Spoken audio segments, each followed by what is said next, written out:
Hello all you longboard freeriders and downhillers. I want to talk to you about angled risers and shock pads.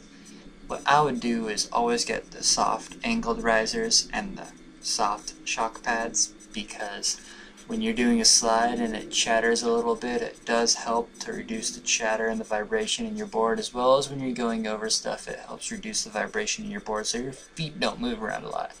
And no one wants their feet to move around a lot unless you're a noob, and a noob should probably watch some YouTube videos and learn how to do it right, like this one. Okay, for most boards I would recommend an 1/8 inch shock pad. These I think are by Industrial, some skate brand. They're only $2 and I like them. These ones are some that I got on my first board, and I chopped them to fit on a drop through, and they're pretty cool. They helped the drop through a little bit because I had these things on the other side of the bolt.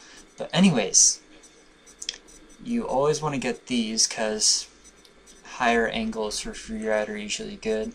I'm riding my surf rods at 57 degrees right now, and those are still stable because I have the surf keys in them and the harder bushings in them, but they also are a higher degree, so it lets me pull out my slides longer.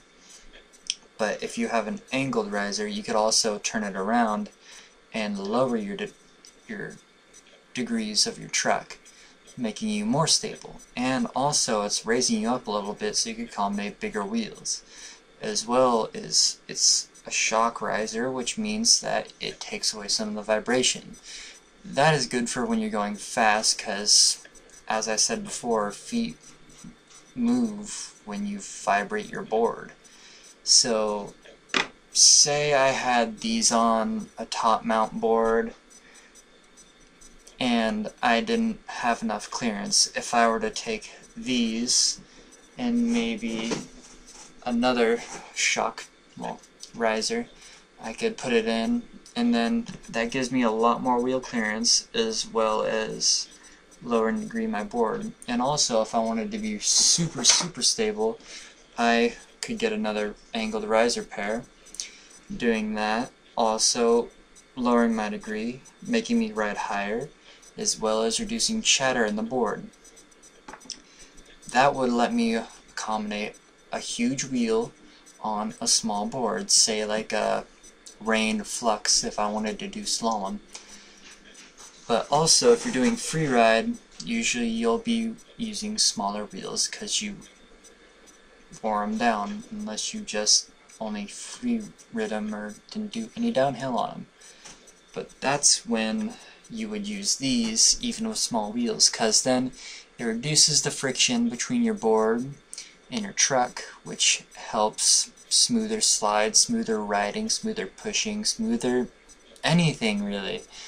Unless you don't want to be smoother, which I don't think you don't want that. But yeah, shock pads are cheap, shock risers, they're cheap. Don't just get something ridiculously hard like a regular riser. I mean, why would you want something hard when you get something softer for your board that would help you ride better?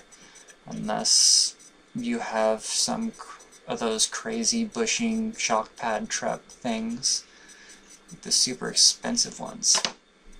So instead of buying those Randall wannabe shock pad compression trucks that look pretty cool actually, but are super expensive, just get a pair of these or a pair of these. Don't get these, they're not worth it. Just go to your skate shop or edge board shop or any other board shop and get a pair.